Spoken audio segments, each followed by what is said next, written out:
बहुत अच्छा, ऐसे ही करते रहो। चलो अब सब लाइन में खड़े हो जाओ। आज डांस कंपटीशन में सेंटर पोजीशन पर साकिना होगी। अरे लेकिन सेंटर पोजीशन साकिना को ही क्यों मिल रही है? सबसे अच्छा डांस तो रोशनी करती है। सेंटर पोजीशन तो सिर्फ उसी को मिलनी चाहिए। अरे रोशनी के पापा गरीब हैं, उनके पापा हमारे कॉलेज को कुछ नहीं दे सकते। यहाँ तो सिर्फ अमीरों की ही चलती है।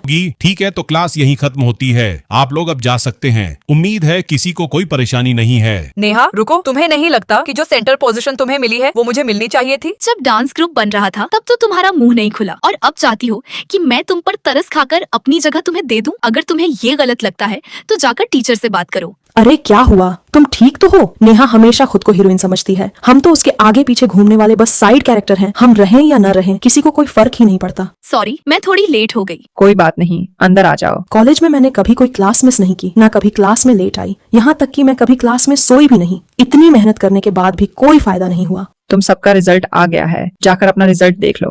मैं चाहे कितनी भी मेहनत कर लूं, मैं हमेशा साकिना से पीछे ही रहूंगी। मैं नौकरी के लिए इंटरव्यू देने गई थी, मुझे नौकरी मिल ही गई थी, लेकिन वहाँ भी साकिना आ पहुंची। मैं आपकी कंपनी में नौकरी करने के लिए तैयार हूँ। ठीक है, अगला कैंडिडेट जल्दी आओ।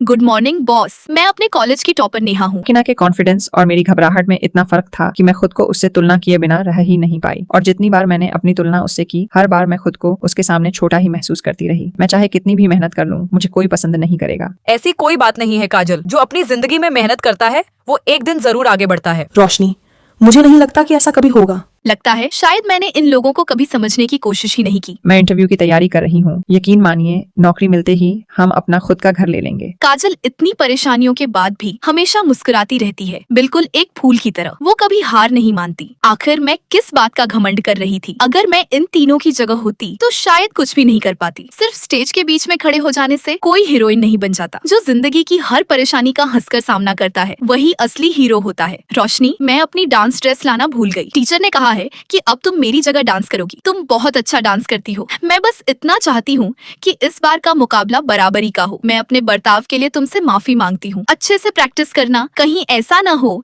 कि मैं तुम्हें फिर से पीछे छोड़ दूं। अरे वाह, मुझे तो नेहा से भी ज्यादा नंबर मिले हैं। माँ, मुझे नौकरी मिल गई, अब सब ठीक हो जाएगा। परेशानियों का डटकर सामना करने वाला ही असली हीरो होता है। दोस्तों, हमें कभी भी अपनी तुलना दूसरों से नहीं करनी चाहिए। और याद रखना, तुम भी अपनी जिंदगी के असली हीरो हो।